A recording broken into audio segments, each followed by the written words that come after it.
Hello and welcome to Seek Truth, Speak Truth. Thank you so much for clicking play today. Let's get into this quick debunk. So when I found Flat Earth, I initially was already in a conspiratorial mind. I thought that the skies were being sprayed. I thought the moon landings were fake. The general conspiracies that basically every conspiracy theorist will believe. I found this image from NASA, or which I supposedly thought was from NASA because I was told it was, and I just believed it straight away. And as you can see in this image, it looks like a globe Earth has been photoshopped into the NASA photo. So NASA are faking images, or that's what we are led to believe, that NASA are faking images. One thing a flat earther will tell you is you must do your own research.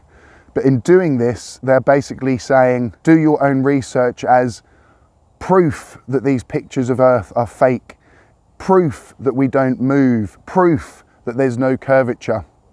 Flat earthers don't unfortunately know how to research properly, and you have to look at both sides of the argument and learn how to discern which one is being truthful.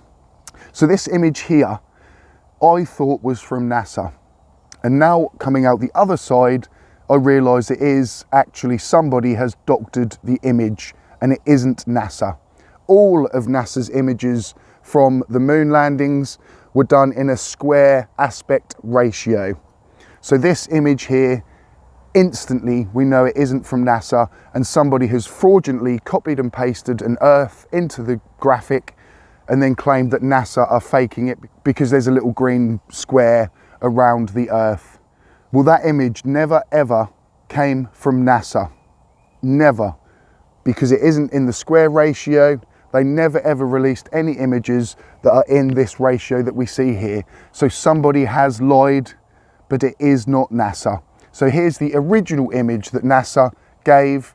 And as you can see, square aspect ratio, and there is no Earth even in the photo.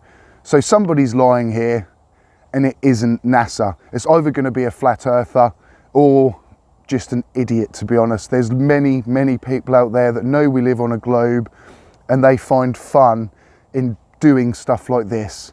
I find it hideous and horrible because I know for a fact that flat earthers don't check. They don't do their own research as they are told. When Eric Dubay told me there is no measurable curvature, do you know what I did? I just believed him.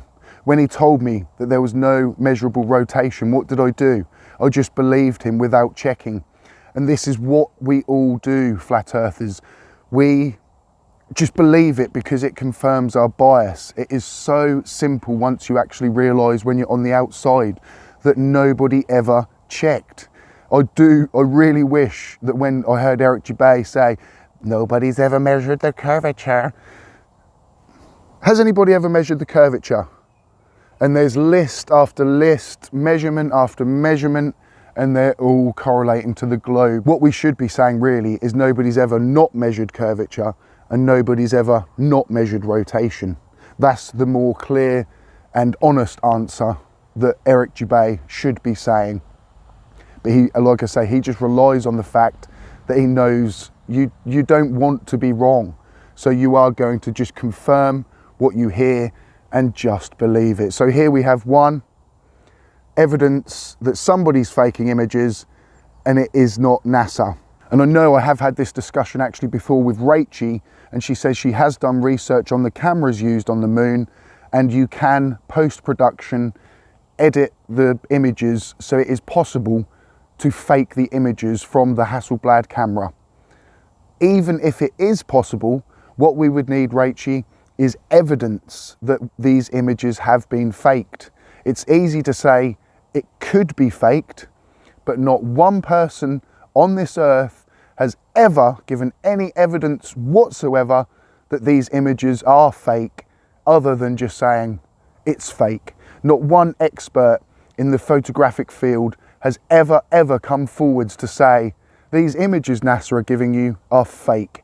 And it would be so easy for them to do if they wanted to, and if they were fake images. So Rachie, that is a null and void point, I'm afraid. Just because something could be faked doesn't mean it has. We have to have evidence that it was faked. So onto this next little meme that I've found, and I do find it quite hilarious. It's a quote from the Bible. Then the devil took Jesus to a very high mountain and showed him all of the kingdoms of the world in all their greatness. Now what I actually want to zone in on is these two pictures underneath that image. Is you've got the devil and Jesus standing on top of a globe with an X and standing on top of a flat earth with a tick, saying, oh yes, of course, he could stand on top of the mountains and he saw all his kingdoms. So my question here is, why can't I go to the top of a mountain and see all of the kingdoms? Why does my horizon end so abruptly and I can't see any further? It shows in this meme that he should be able to look one direction towards the moon and darkness and turn round and see the sun and light. We all know that this is impossible. We can only ever see daytime or darkness. On a flat earth, you actually should be able to look one way and you can see nighttime, and you look one way and you see daytime. You'd be able to see the moon in the darkness and the sun in sunlight, because somehow magically this sun just stops on a flat earth. It runs out of energy, which is just ridiculous. The reason it stops is because of Earth curvature. We literally cannot see the sun anymore because it is hidden behind Earth. Everything in flat Earth is a total contradiction, because they're saying, oh, the Bible says that we could see all the kingdoms, but then we can't. Nobody in reality can see all of the kingdoms. It should again be so easy if someone just sent up a high altitude balloon that we should be able to see an ice rim, the ice ring. We never do. Nobody ever does. Nobody ever sees as far as they should do if the earth was flat. That's what I always love to say to people now, because they say, oh, we can see too far. No, you cannot. But please do imagine how far you should see if the earth was flat, because it's a lot further than what we can ever see, because the earth's a globe. And then this third one, this is an FE killer, is how is 800 kilometers twice the distance of 1600 kilometers. So we see as we go south of the equator, these lines of longitude get smaller and smaller and smaller. Obviously in the description, because we're trying to get a whole globe on a flat piece of paper, the actual measurements get smaller and smaller. So this is why we say navigators have known the earth as a globe for hundreds and thousands of years. They knew that these lines of longitude were getting smaller and smaller as they travelled south. The depiction of the ice wall is literally a projection, and the South Pole has been put around the edge. You can easily do a North Pole projection as well and have Antarctica smack in the middle. It is literally about getting a 3D object onto a 2D surface. But no flat earther ever mentions these lines. Why? Question yourself, why, flat earther? Why do these lines get measurably smaller as we get closer to the South Pole? I can see the confusion because people say flat earth, flat map, but that map is not accurate. It is not in any way, shape or form an accurate map, especially once you get past the south of the equator, because it shows visually these lines getting bigger and bigger, but when you actually look at the measurements of reality, they get smaller and smaller. So this just makes a ball.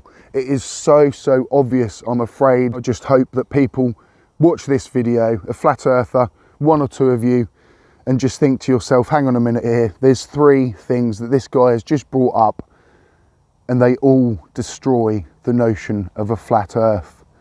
Thank you for joining me today. Please do share the video on some social media if you would like to. It would really help the channel.